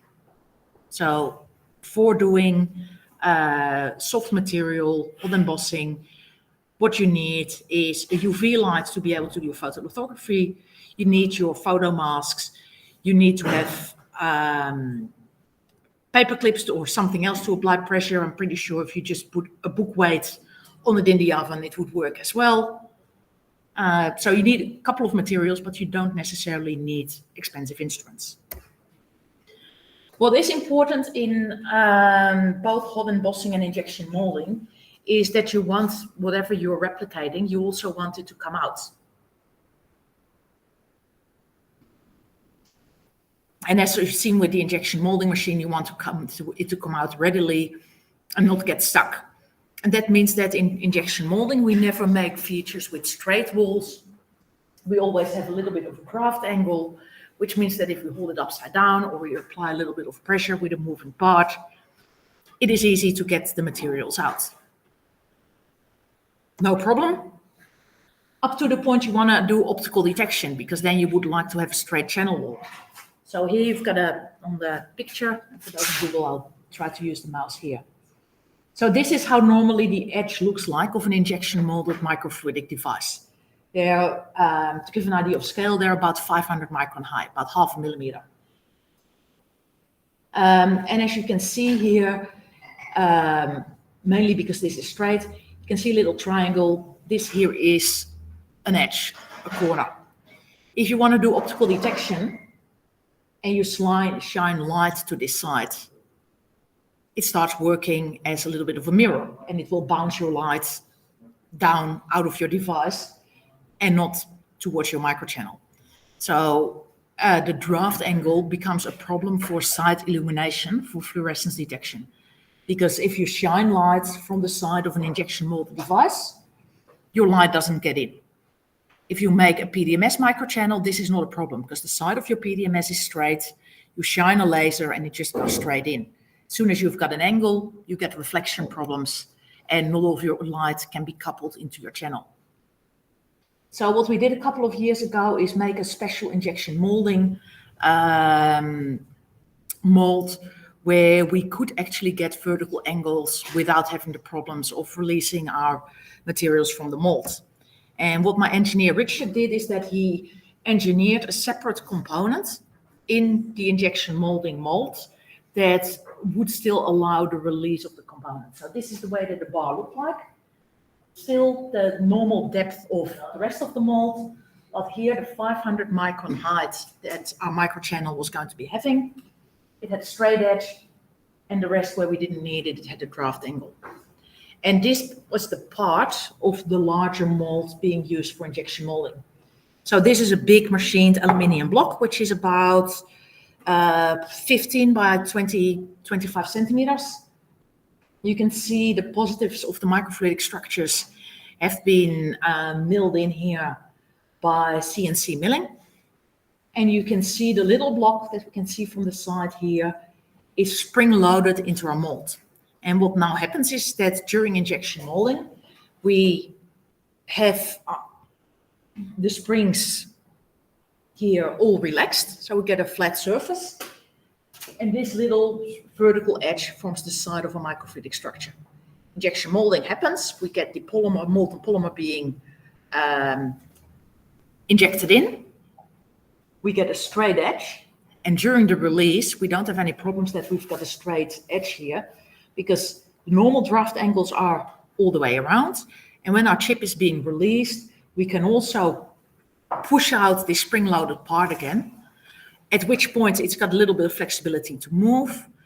The little bit of stickiness that we've got between our microfluidic device and our molds, there's so much tension by that device falling out that it goes in anyway. And then this little spring-loaded part, using the springs, finds its way back automatically into the mold for the next device to be made. And here you can see some microscope images here of that we can actually see the microchannels through this little watch holes being enabled by the spring-loaded part of our injection molding mold. So if you've got a problem with the draft angles, there's always an engineering solution around to get the angles to look like what you want. So thermoplastics are great.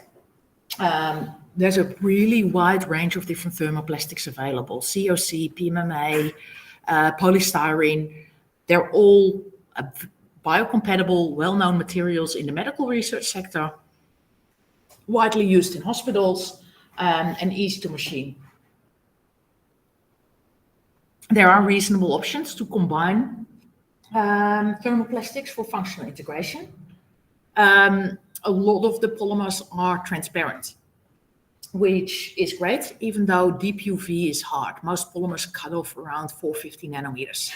So if you want to do UV-initiated polymerization of something at 250 nanometers, you really need to find a special grade of COC to allow for transparency at that wavelength. So for visualizing things with a microscope, most fluorescent dyes, it's fine.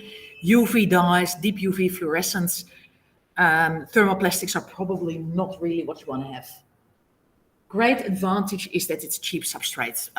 Really big bags, 10, 15 kilo bags cost really little. Plastic is a cheap material. And the good thing is it's compatible with high throughput manufacturing. So with injection, if you start off with either soft molding or hot embossing, you can easily scale up to injection molding, and then you can make devices for less than a cent per device. So that's really good if you want to make lots of devices. Negatives about the polymers is that solvent compatibility may not be great.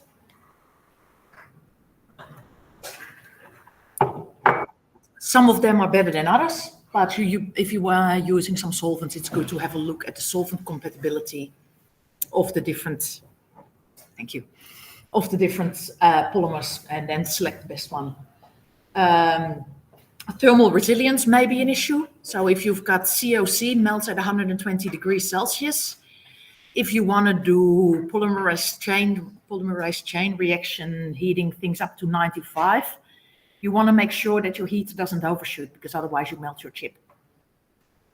So you need to know your whole chemical assay, what temperatures it's using, to then pick the right thermoplastic to make sure it's still rigid at the temperatures you want to do your assay at. Surface chemistry is not as well known as glass, but with 30 years of experience now in working with microfluidics devices, there is an increasing number of well-characterized, well-validated surface treatment approaches for polymer devices available as well. So the polymer use, the financial drives for using polymers means there's been a lot of research in surface modification strategies for polymers. Not as good as it is for glass, but certainly catching up. And thermal conductivity may not be as good as for glass, which may become problematic if you want to do, again, DNA amplification using a polymerase chain reaction, because there you want to cycle as quickly as you can between 65 degrees and 95 degrees Celsius. So you want to be able to quickly ramp and quickly cool down. A high thermal conductor like glass allows you to do that a lot quicker than a low thermal conductor like COC or PMMA. As I already said, there's a lot of cheaper ways to process polymers, and the list I'll be going through is nowhere near inclusive, as if you give, and there's new approaches popping out in the literature all the time, because people all of a sudden think of a way of making a small structure in a different way. I'll mainly be focusing now on the direct approaches like micromilling, xerography, pretty much using a laser blade. We'll have special sessions tomorrow and the day after. Tomorrow will be paper. We'll be starting 3D printing tomorrow and then do that Wednesday. There's cheap ways of doing photolithography.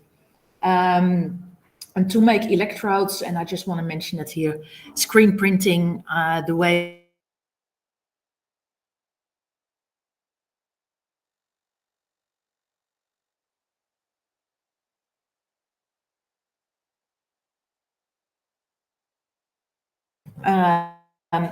this reference is a very nice review of budget microfabrication approaches with the references in there. So photolithography, we can do the expensive way. And so far we've talked through the expensive way, where we went into a clean room, we needed a chromium mask, and we needed a mask aligner with a mercury lamp as a light source. However, if you use overhead transparency as a mask and an LED, or preferably you want to have a little bit of a surface area, an LED array, you can actually get a really cheap photolithography setup as well. Here they're calculating pounds, so 800 pounds where they had a little single microboard computer, an Arduino system. If you've got any friends in electrical engineering, they'll know how to deal with that. Use that together with transparency masks that they stuck to a glass plate to be able to give them the weight that they needed. And as you can see, really, really nice features, up to 5 micron features being done with a setup only costing up to £800. So photolithography doesn't need to be expensive. If you're happy to play around with a little bit of electronics to control the intensity of the UV LED, you can get transparency mask printed at a high resolution print shop, and it works. You can see how nice the features are in here. Micro milling is another one that's really accessible. Micro milling, CNC mills, the top market industrial ones have a milling speed of around 100,000 RPM. And they're expensive. They come up to over 2.5 million rupee. However, for hobby and doing engraving like surfaces, customizing materials, there's also hobby milling machines out there. The rotational speed is a little bit slower. Instead of 100,000 RPM, you only get 18,000. But the price drops to around 240,000 rupee, which is a significant drop in price. The sacrifice that you make going to a cheaper machine is actually only in the speed. So because this mill is operating at a slower speed, we're not at 100,000 RPM, but only at 18,000. That means instead of working at a rate of a couple of millimeters per second, or millimeters per minute, we have to slow down by a factor 10 because the material needs to be engraved away. With the lower speed also comes the reduced ability of the thickness of the material that you can process. So you probably can't mill 500 micron in thickness in one go. But in microfluidics, we don't need high thicknesses. So micro milling machines that have been designed for the hobby market are very useful for making microfluidic structures as well. And here you can see an analysis that actually if you go and decrease the milling speed, there's my mouse. If you go 20,000, 10,000 or 5,000 RPM, you can see that you can make the same channels if you're only happy to be patient and have your milling bit moving a little bit slower over your substrate. You can see very nice microchannels being formed by micro milling. Laser ablation is another option. Laser ablation, a lot of the commercial chip manufacturers use very expensive laser ablation equipment. But using a hobby laser that people use again to customize, if you get a birthday cake with a bit of metal or wood on there with your name in there, that's probably been made by a laser cutter. And these hobby laser cutters are available somewhere in the order of 140,000 rupee I found this morning online. What we did with Ching when I worked at the University of Tasmania is combine one of these cheap laser cutters with a pinhole. A pinhole is optical components, not really expensive, that's used in a lot of optics. We've talked about our fluorescence detectors where we use the pinhole to have a very well-defined light spot. Here we grabbed one of these similar pinholes, actually combined it with the laser cutter. So the focal length, this is all part up to the length of the laser cutter when you buy it. We made a little interface to be able to put a pinhole on top, which meant that we could narrow the beam down to a very small substrate and make microfluidic devices out of that.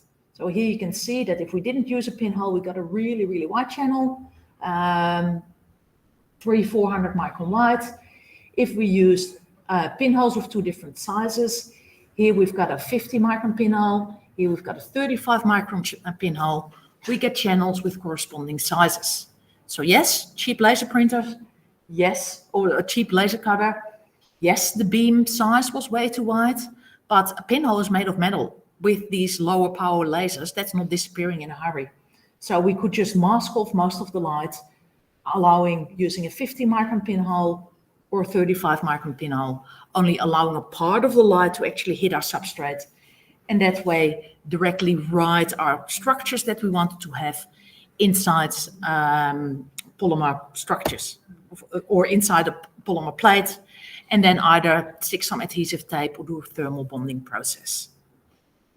Xerography is a very expensive word for just a blade, kind of a knife that's being operated around to cut things out. And desktop cutters, again, a lot used for hobby, are in the order of 140,000 rupee. Very easy to set up and run. Typically in thin films, you can go down to around 100 micron. So if you want to do really, really high resolution separations in CE, maybe you'd like to be a little bit smaller. So maybe you then like to have 20 or 30 micron channels. For all other applications in microfluidics, 100 micron is fine. So here, following the paper origami that we already talked about, you can use xerography to also make scores, so you can have a multi-layer device and actually fold it together before you do the bonding. This here, Microliquid, is a commercial supplier of microfluidic devices being made using a cutter. And this here is a research article where you can see that the measured width goes down to 300 micron microchannels. And you can see here that if you go to different foils, so these in here are foils that are 120 micron thick, and therefore that becomes the height of the channel.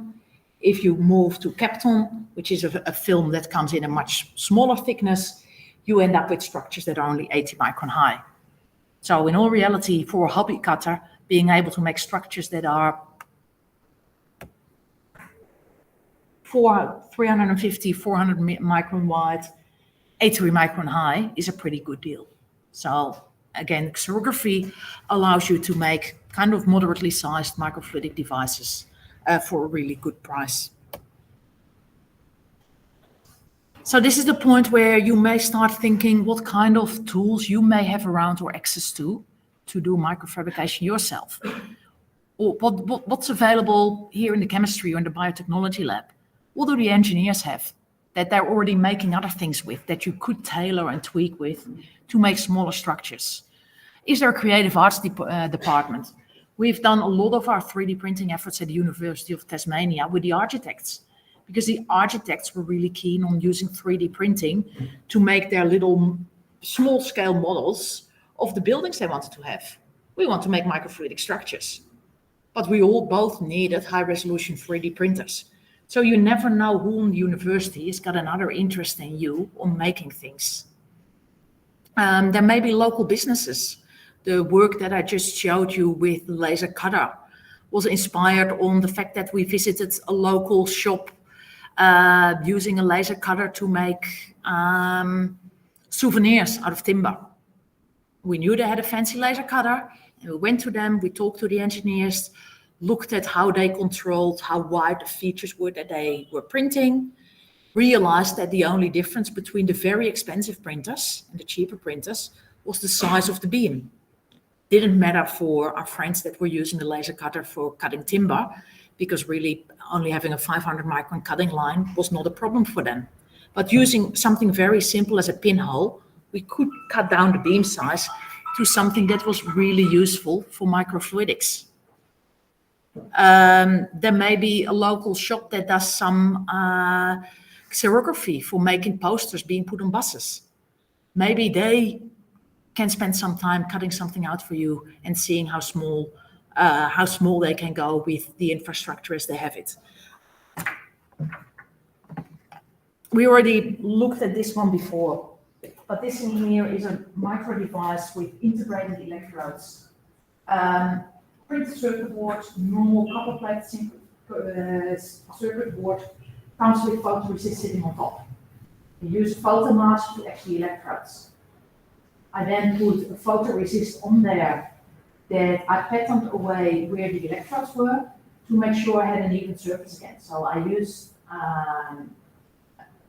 the SE electron microscope to see how high the film was of the copper that was on there.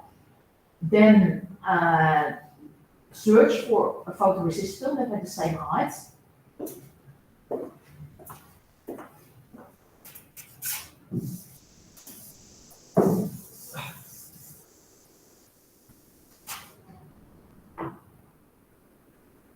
So we've got the printed circuit board. And we've got our electrodes sticking out. I wanted to have channels in there, but I realized that if I was going to put a channel on there, this was, how high was it?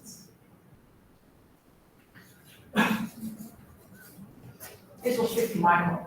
I realized if my channel would be coming in here and was only 30 micron high, I would have a problem integrating it with my large electrodes.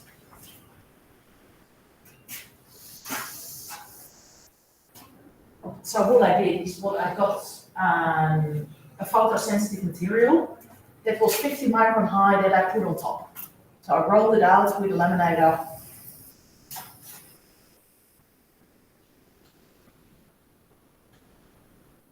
I'm a little bit wishy-washy going here. I photolithographically patterned it, removing this area, this there, an artist here.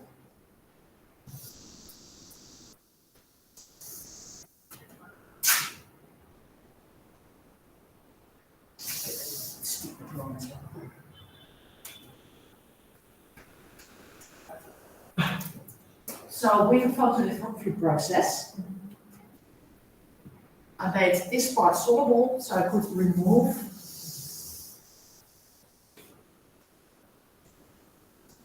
this part of the photoresist. I then laminated another 20 micron high layer on top. And using the office laminator, this one actually got pushed to the bottom. So there was a little bit of space, they were squashed in. Laminate using a simple office laminator. 20 micron layer on top. Then I did one containing the microchannel. And I put another one on top.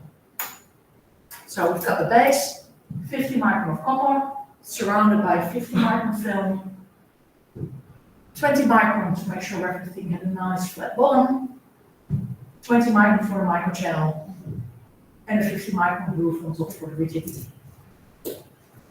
Office laminator and standard technology for making printed circuit boards. So it's just a sandwich of one layer over another, cut by scissors. And the reason I could come up with that process is that this is a way of making a channel using the same approach without electrodes.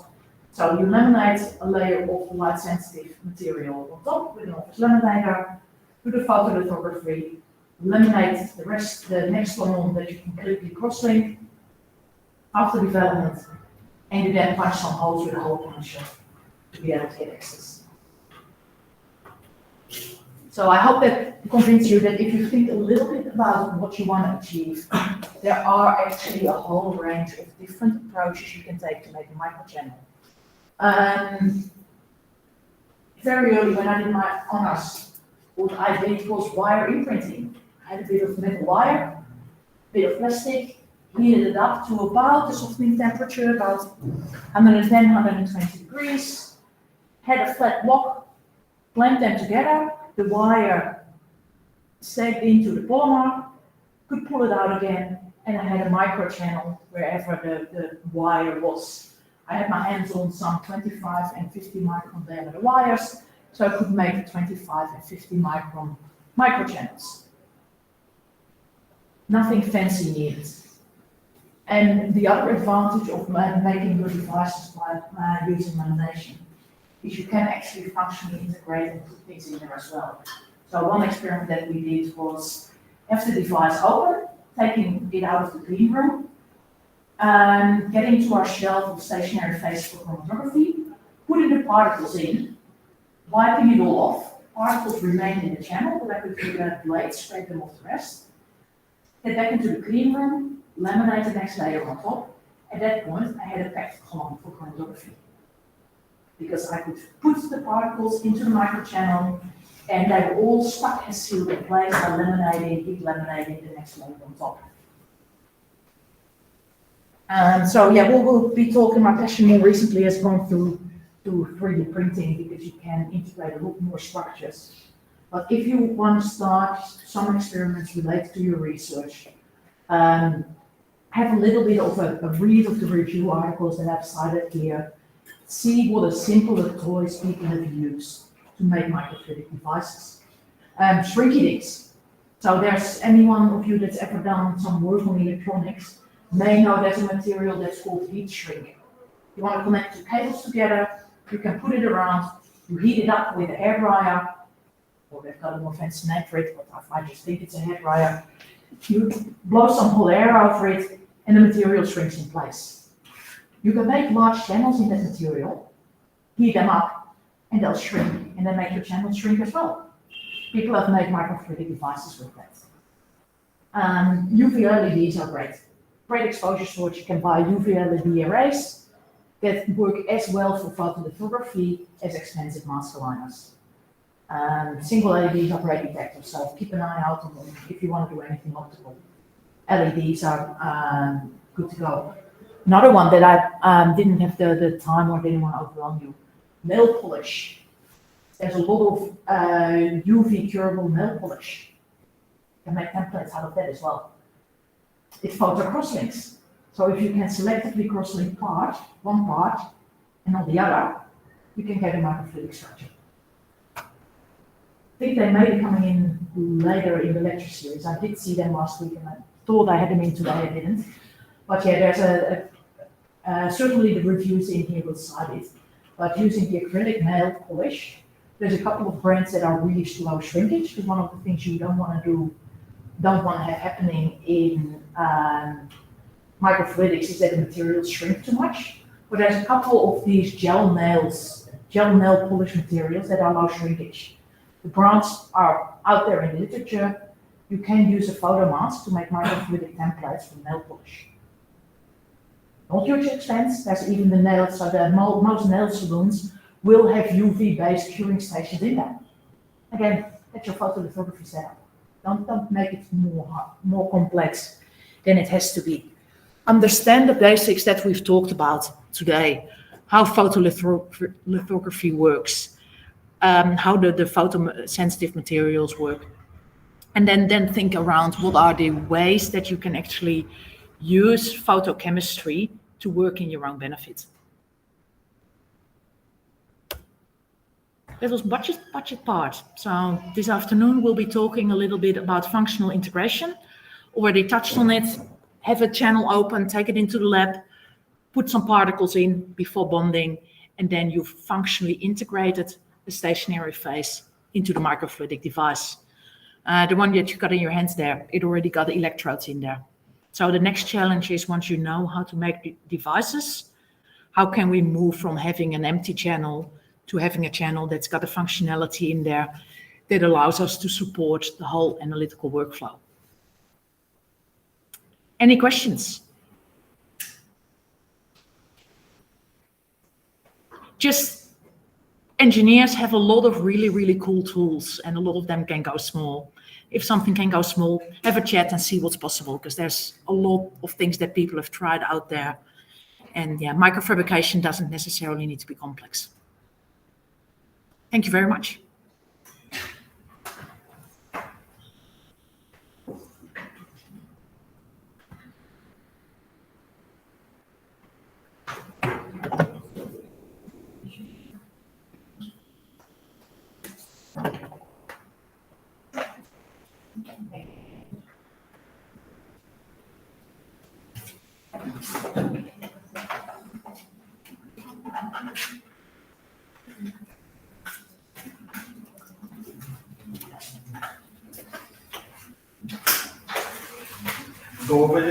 We will start at 2 o'clock. We will start again.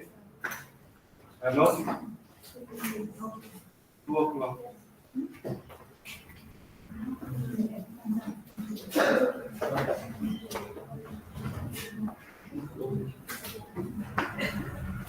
You're joining us for lunch today? Or you stay here? That's very much.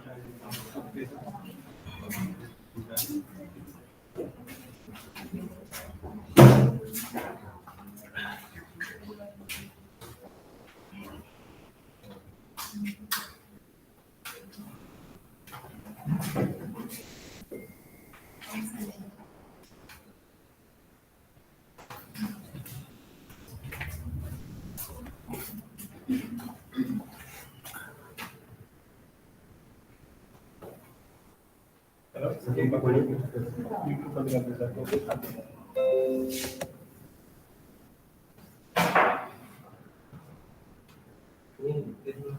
side.